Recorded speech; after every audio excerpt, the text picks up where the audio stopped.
Hello everyone. तो मैं कुछ वीडियोज़ आपको इसलिए अपलोड करूँगा जिसमें आप अपने स्पोकन इंग्लिश को बेहतर बना सकते हैं। राइट। स्पोकन इंग्लिश को बेहतर बनाने का उपाय क्या है? पहला उपाय, आपको बोलना पड़ेगा। क्या करना पड़ेगा? बोलना पड़ेगा। अगर आप बोलना चाहते हैं तो उसके लिए क्या चाहिए? उसके लिए आपको पढ़ना पड़ेगा, क्योंकि भाई जब तक नॉलेज नहीं होगी बोलेंगे क्या? राइट। और अगर पढ़ने के बाद अगर आप लिखते हैं, पढ़ने के बाद क्या करते हैं? लिखते हैं, तो ज़्यादा अच्छा होगा। तो सबसे पहले हमको क्या करना पड़ेगा? इसमें प्रायोरिटी देंगे। सबसे पहले हम पढ़ेंगे, उसके बाद हम लिखेंगे, उसके बाद हम लोग बोलेंगे, तो हम ज़्यादा अच्छा कर पाते हैं। राइट। तो मैं आपको कुछ कुछ वीडियोज ऐसा बनाऊंगा जिससे आपको हेल्प होगा किसी स्पोकन इंग्लिश में शुरुआत के लिए। मतलब जो इनिशियल स्टेज में जो स्टूडेंट्स हैं जिनको दिक्कत होती है बोलने में, उनके लिए काफ़ी हेल्पफुल होगा। तो मैं डिस्कस करूँगा आपके साथ बहुत सारे स्ट्रक्चर्स। राइट। बेसिक स्ट्रक्चर्स और जो कॉमनली यूज स्ट्रक्चर हैं जो एग्ज़ाम से रिलेटेड भी होंगे, और ऐसे स्ट्रक्चर्स जो आपको हेल्प करेगा सेंटेंस को फॉर्मेशन करने में, बनाने में। फ़िलहाल हम लोग जो सेक्शन स्टार्ट करेंगे उसमें स्टार्ट करेंगे टेंस के यूजेस। राइट। टेंस के हम लोग यूसेज को पढ़ेंगे। पहले पढ़ेंगे स्पोकन के पॉइंट ऑफ व्यू से। ठीक है ना? और उसके बाद हम लोग पढ़ेंगे। तो आज से हम शुरू करते हैं एक सेशन को, जिसमें आपको बताऊंगा मैं कि वर्ड को हम लोग किसी भी सेंटेंस को कैसे बनाते हैं और कैसे उसको बोलते हैं। जितना ज़्यादा आप बोलेंगे उतना ज़्यादा आप सीखेंगे, है कि नहीं? जैसे आप एक एग्जांपल ले लो कि मुझे लिखना है ना, मुझे बनाना है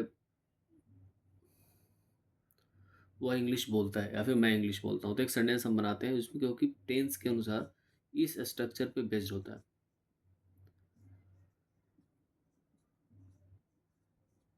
इस स्ट्रक्चर पे बेस्ड होता है। क्या है यह स्ट्रक्चर? तो इसमें हमने लिखा है सब्जेक्ट प्लस V1 और V5 प्लस ऑब्जेक्ट। अब यहाँ पे V1 V5 का क्या खेल है भाई? तो आपको पता होगा V1 का मतलब होता है you are talking about a plural verb, और V5 का मतलब होता है you are talking about a singular verb. ठीक है। अब जिनको नहीं पता उनको मैं बता दूं, ऐसे सेंटेंसेस जब भी हम फॉर्मेशन करते हैं, जब भी ऐसा सेंटेंस हम बनाते हैं, इसको प्रेजेंट इंडेफिनिट में रखा जाता है। तो ए जनरली अपनी हिंदी में ता है, ती है और ते हैं लेके आता है। जैसे मैं जाता हूँ, खाता हूँ, पीता हूँ, बैठता हूँ, इस तरह का जो सेंटेंस हम बनाते हैं उसमें ए फॉर्मेशन यूज होता है, ए सेंटेंस यूज होता है। राइट। अब सिंपल सी बात है, जब हम सब्जेक्ट जैसा लिखेंगे वैसे ही वर्ब लेंगे। जैसे फॉर एग्जांपल ले लो एक टेबल के अनुसार, जैसे आई हमारा हो गया एक वर्ड, और वी हो गया सेकंड वर्ड। ठीक है। एक वर्ड हमने पढ़ा होता है यू, है ना? पढ़ा, सबको मालूम है यू। अब भाई यहाँ पे हम ले लेते हैं he, she, and we have another word is it, and we write here they. तो ये जो है टेबल, उम्मीद करता हूँ कि आपको पता होगा, बहुत ही बेसिक है। राइट। अब ये जो है पहला जो पार्ट है, ए पार्ट को हम लोग सिंगुलर वर्ब, सिंगुलर बोलते हैं, सिंगुलर है। और ये हमारा प्लूरल है, तो इसको बोलते हैं सिंगुलर नंबर और प्लूरल नंबर। ये जो हम देख रहे हैं इसको बोलते हैं फर्स्ट पर्सन। ये हमारा हो गया सेकंड पर्सन। और लास्ट वाले को क्या बोलते हैं? Third person. क्लियर है? आप नोट्स भी बना सकते हो इसका। अब इसमें करना क्या है, देखिए। तो करना क्या है कि हम देखते हैं कि ये हमारा सिंगुलर पार्ट है, ये हमारा सिंगुलर पार्ट है, और ये हमारा सिंगुलर है, और ये हमारा क्या है? प्लूरल है। क्लियर रहेगा? देखिए, ये जो पार्ट आप देख रहे हैं ना, इसमें आई और यू, आई और यू, पहला वाला जो सिंगुलर वाला है, इनके साथ हम लिखते हैं प्लूरल वर्ब। क्या लिखते हैं? Plural verb.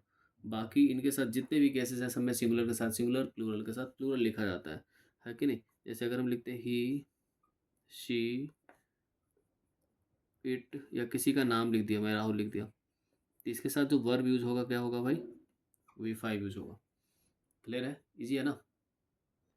चलिए आगे बढ़ते हैं। लेकिन जब हम वी की बात करेंगे, हम बात करेंगे वी की, दे की, या फिर प्लूरल प्रोनाउन की बात करते हैं, प्लूरल नाउन की बात करते हैं। जैसे बॉय का बना दिया मैंने बॉयज, तो इस केस में हम लोगों को लिखना होता है verb in the plural form. Clear है?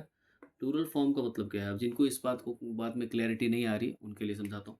देखिए, अगर गो लिखा हमने, क्या लिखा? गो, तो go is always a plural verb. इसका जब हम सिंगुलर फॉर्म बनाएंगे तो इसमें एस और एस ऐड कर देते हैं, जिसके क्या बन जाता है? सिंगुलर बन जाता है। जैसे अगर इस वर्ड को हमको सिंगुलर बनाना है, दूसरा वर्ड मैंने लिखा, तो यहाँ पे लिखा प्ले, और इसका प्लूरल सिंगुलर फॉर्म बनाएंगे तो क्या बनेगा? प्लेस। तो प्ले क्या हो जाएगा? Plural verb. और प्लेस क्या हो जाएगा? Singular verb. मतलब जिसके लास्ट में, जिस किसी वर्ब के बाद, वर्ब में अगर हम एस और एस ऐड कर देते हैं, है ना। अगर वर्ब में हम लोग क्या ऐड कर देते हैं, एस और एस ऐड कर देते हैं तो ये बन जाता है हमारा सिंगुलर वर्ब। और नहीं ऐड करते हैं भाई तो जो नेचुरल फॉर्म होगा वो क्या हो जाएगा, प्लूरल वर्ब। अंडरस्टूड है। चलिए, तो ये जो स्ट्रक्चर हम लोग देख रहे हैं ना, इस तरह का ही एक और स्ट्रक्चर हम बना सकते हैं, है ना। ये जो स्ट्रक्चर आप देख रहे हैं इससे एक फॉर्म लेकर के आ जाओ, इस तरह से बना दो इसको। यहाँ पे बी का फॉर्म लिख देंगे। बी के बाद हम लोग यहाँ पे कॉम्प्लीमेंट और अदर वर्ड्स को यूज कर देते हैं। आप दोनों सेंटेंस, दो तरह का सेंटेंस बना सकते हैं। बी का फॉर्म क्या होता है, जिनको नहीं पता होगा देखिए, बी का सेकंड फॉर्म होता है वॉज, और थर्ड फॉर्म क्या होता है, been. We was been. Fourth form की बात करें तो फोर्थ फॉर्म में हम लोग यूज करते हैं बीइंग, और फिफ्थ फॉर्म में यूज करते हैं इज। तो V5 हमारा क्या है, इज है, यहाँ पे सिंगुलर है। इस वॉज के जगह पे हम लोग लिख सकते हैं वर, और ये जो वी हमने लिखा है यहाँ पे वर्ड ऐड होता है एम और आर। मतलब है कि हम बी की बात अगर हम करते हैं तो इज, एम, आर और वॉज वर, ये सारा जो हमने देखा ये सारा हमारा बी के स्ट्रक्चर के अंदर आता है, बी का फॉर्म है। क्लियर है।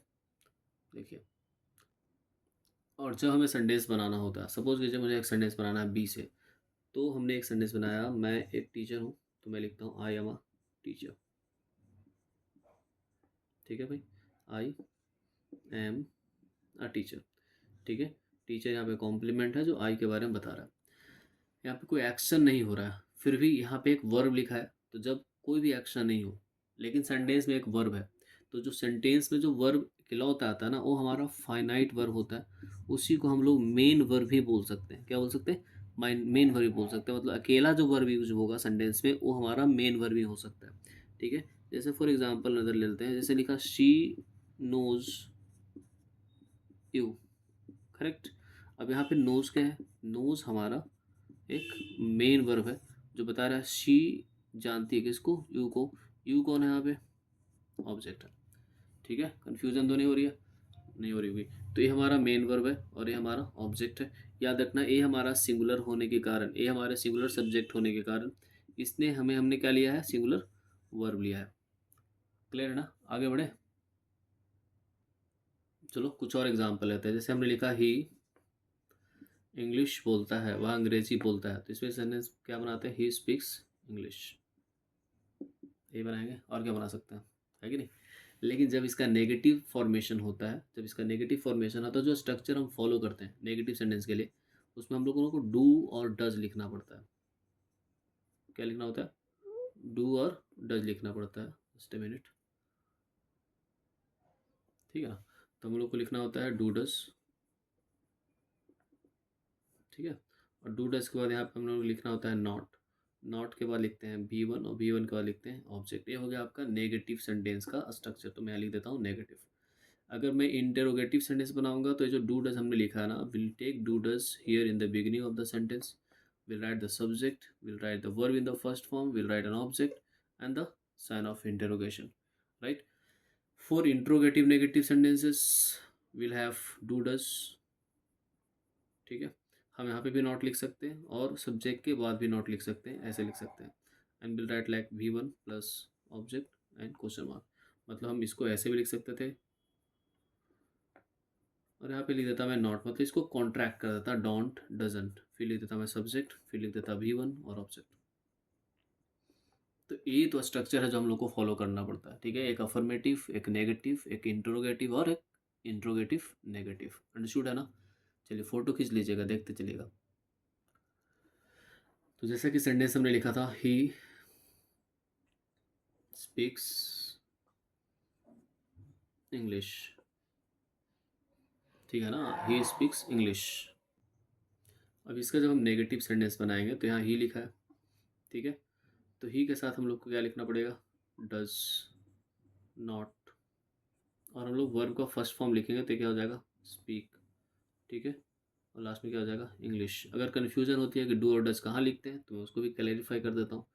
आई और वी, यू और दे, या फिर कोई भी प्लूरल सब्जेक्ट लिखा हो,